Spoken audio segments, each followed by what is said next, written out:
just finished my first attempt at the Perendev magnet motor, and I'm pretty impressed. I'm pretty pleased with the results, especially due to the fact that it's such a crappy job of putting one together.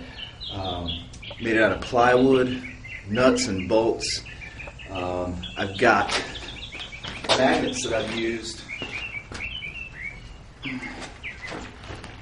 Boom, yeah. This right here, teeny tiny, quarter inch diameter, half-inch length, neodymium magnets. There's about 7 to 8 pounds of pressure on these little suckers. So I just loaded up the wheels. Every 10 degrees, 36 magnets in each wheel, 36 magnets in each stator.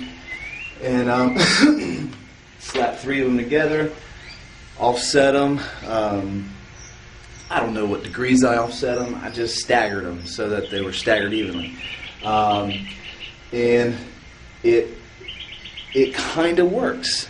It doesn't work by itself. Obviously, it's sitting here lined up and it's not spinning, but it helps. It'll assist. It doesn't take hardly anything.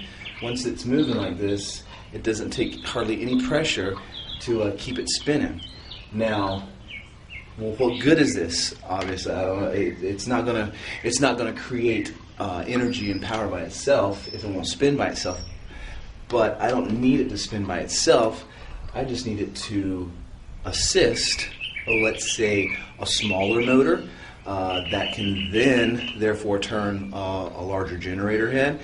So we're making it over a unity device and not necessarily a totally free energy device, but yet it's still free energy because it's over unity, and you're making more than you're making more energy than you're using. So I'm going to show you what I've done. Is I've attached a teeny tiny little fan motor that I had right there. I think that thing pulls like 65 watts. Okay, it's a little fan motor. Took it off the fan, slapped it on the end of my axle. And I'm going to show you what kind of results I can get out of this thing with just that. Let me set this back down.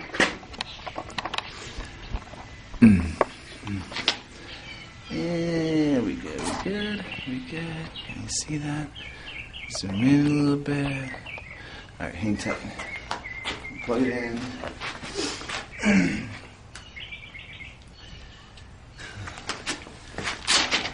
Got to get it going by hand because obviously there's not enough torque in that tiny fan to get this thing going by itself. So get it spinning a little bit. Flip it on. Give it another little helper outer. All right, I want you see that thing's moving pretty good. I'm going to be quiet for a second and listen. You can hear it speeding up.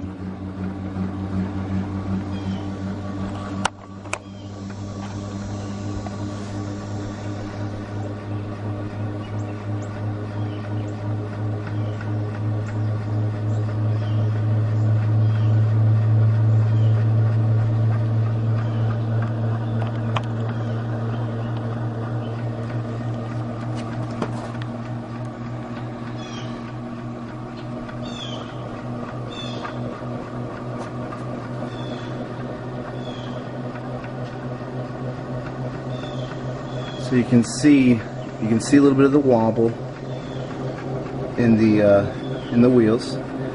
Like I said, we're not talking about precision equipment here, folks. We're talking about plywood, a couple of nuts and bolts. I'll show you what I did it all right here with this little pile of tools. Table saw, okay, drill, sander, sawzall, jigsaw, drill bits. Alright. Now my rotors and my stators, they don't line up perfectly. My reveal, the gap between the two, is huge. Let's not go in focus here. I mean, I've got a half inch there, you know. Like, that could be so much closer if it was more, you know, if it was more precise. But I've got to leave room to compensate for that, you know, for the wobble in the rotors.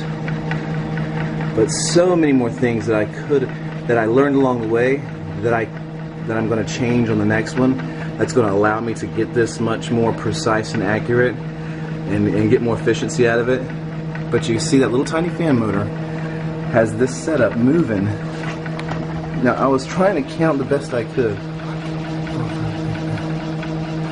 Probably getting about 6 to 7 rotations every second, which means 360, 420 RPM, something around there, with just that teeny tiny motor on there. Okay. So what I've done is I've ordered a 3/4 horsepower electric motor. It draws 900 watts. It spins at 3600 RPM, which is the RPM needed to get maximum wattage out of your generator head. I've got my generator head right there, 5500 watt generator head. And I'm gonna hook those two up and draw 900, produce 5500, and pump the other 4600 watts back into my house, and hopefully drastically decrease or totally eliminate my electric bill. And once I get it working, I'm going to try to start building these and selling these until the man comes and shuts me down. So you've seen it. You see what it can do. I've told you what I'm going to do, and I'll make some more videos and update you as when I get the new motor and stuff like that in. And if I disappear, you know what happened. See you later.